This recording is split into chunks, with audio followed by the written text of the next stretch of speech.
Avec une voix aussi mielleuse, boire ses paroles est une évidence. Isabelle Maréchal.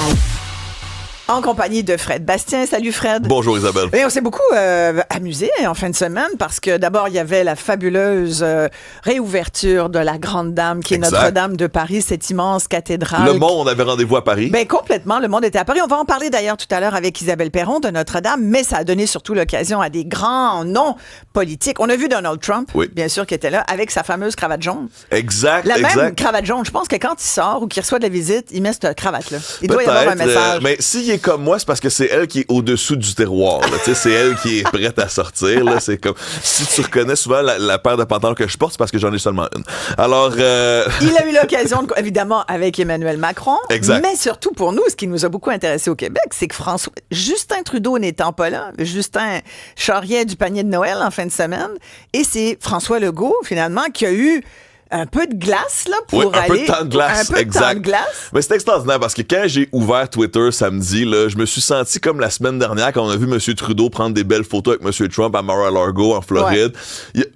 Tu sais quoi mon premier réflexe quand j'ai vu cette photo-là de M. Legault en train de serrer la main à M. Trump? Vas-y. Je me suis senti un tout petit peu apaisé en me disant, hey, le dialogue est possible. T'sais, on existe là, devant cette puissance mondiale incroyable. T'sais, le Québec a quand même un représentant, puis il y a deux messieurs qui se serrent la main. Donc, moi, mon premier réflexe, c'est de me dire, hey, on existe dans une société, puis on va être capable de parler avec les 4 prochaines années. Là, ouais.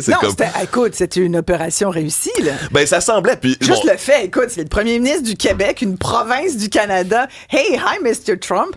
Avec le handshake du bro encore. Exact. Puis, écoute, moi, je suis prêt à aller un peu plus loin. Là. Je sais pas si M. Legault avait comme préparer son approche ou si c'était vraiment une volonté en partant, là, mais c'est pas impossible. Mission, tu veux dire. C'est pas impossible. Est-ce qu'il était là en mission? Parce que, oui, exact. Parce qu'on sait que, dans les derniers jours, il nous parlait de ce défi économique, il nous parlait de M. Trump, mais aussi, moi, ce que j'ai trouvé intéressant, on sait là, que plusieurs des républicains traînent beaucoup sur X, Twitter, qui est la plateforme de Elon Musk. On a aussi vu une photo de M. Legault avec M. Musk. Là, on ira aussi dans quelques instants, mais parlons pour l'instant de la plateforme.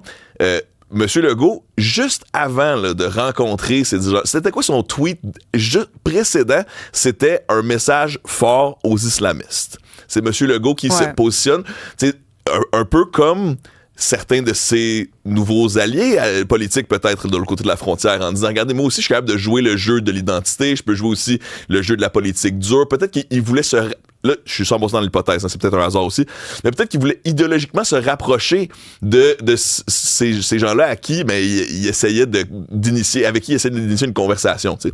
Alors bon, on a vu... Mais tu sais, c'est ces deux grands sujets, François Legault. Là. Oui. L'identité québécoise. Exact. Et quand il parle du fait que, tu sais, moi, ça m'a quand même un peu surpris. Là, je pense pas qu'on... Il y a certains enjeux dans certaines écoles. Là, c'est à ça qu'il réagissait. Exact, de là à dire grand message aux islamistes qui veulent... Mais c'est ça que je trouve intéressant, c'est que ça faisait longtemps qu'on l'avait pas entendu dire le mot islamiste là, aussi fort. Puis moi, je me demande si c'est pas justement une manière de... C'était pas une tentative de démontrer que le Québec était compatible avec la philosophie des nouveaux dirigeants américains. T'sais. Puis c'est ça, je suis sur le fil Twitter de M. Legault présentement, puis c'est ça, gros message envers les islamistes, suivi d'une photo où on serre la main de Donald Trump, suivi d'une photo où on serre la main de Elon Musk. Il y a un remerciement à Emmanuel Macron pour Notre-Dame. Il y a aussi, bien sûr, Garou entre M. Macron et M. Musk. Il y a Garou et M. Zelensky. Ça aussi, c'est intéressant. J'ai regardé les statistiques. La photo de M. Legault en train de serrer la main à M. Trump, on est à 2800 j'aime, 2800 likes. La photo avec M. Zelensky, on est à 2500 likes. Donc, presque autant. Là, et la photo avec M. Musk, on est beaucoup moins, là. On est à peine à 1500 likes. Donc, si on se fie... ah oui, puis là, bien sûr, l'Internet s'est donné à cœur joie. Là, il y avait un paquet de mèmes sur Internet. Là, on faisait les bulles, genre, de la conversation. Exact, comme une bande dessinée. Potentielle qui aurait pu se dire. Exact. Avec un Trump qui dit « Who the fuck are you? » à Legault, puis l'autre qui lui répond, M. Legault, qui répond « Just call me Maurice. » Oui, puis il y en avait des bonnes aussi où, tu sais, avant qu'on aille à M. Musk, là, j'aimais l'idée aussi que Legault, il serre la main de Poutine, excusez-moi, de Trump en lui disant, voulez-vous une bonne... Joe Biden, non, toi? Voulez-vous une bonne poutine? Non, mais, ouais, c'est ça. Non, mais le même en question, c'est Legault qui offrait une poutine à Trump, puis Trump disait, je m'en occupe de poutine, inquiète-toi pas avec ça. T'sais, on voit que l'Internet est encore une fois invaincu en termes de mèmes sortis rapidement. Puis ce que je trouvais intéressant aussi, c'est, bon, l'Internet étant un forum public, les gens peuvent répondre à cette photo de M. Legault. Puis là, il y en a qui critiquent, il y en a qui célèbrent. Mais moi, ce que j'aimais beaucoup, c'est qu'il y avait quand même un sentiment, comme un peu j'ai décrit initialement, c'est-à-dire, hey, on peut-tu encourager une premier ministre de manière non partisane, là, juste, c'est important. Un peu comme on l'a fait la semaine dernière quand on parlait de M. Trudeau en disant, hey, c'est encore notre premier ministre pour un bout, puis il a pas le choix de faire de la politique internationale. Dieu merci, il faut qu'il le fasse pour nous tous. Mais de la même manière, quand je vois M. Legault serrer la main de M. Trump, je pense un peu à la même chose. Maintenant, dans les fameux mêmes, parce qu'on a aussi la photo où M. Legault discute avec Elon Musk. Là, lui, ça a été aimé plus de 1500 fois sur Internet. Ça a été vu 292 000 fois. Puis lui, bon, avant qu'on plonge dans la blague, là, M. Legault disait avec Elon Musk pour discuter, entre autres, de commerce international et de véhicules électriques. Bon, c'est qu'ici au Québec, là, le terreau est fertile.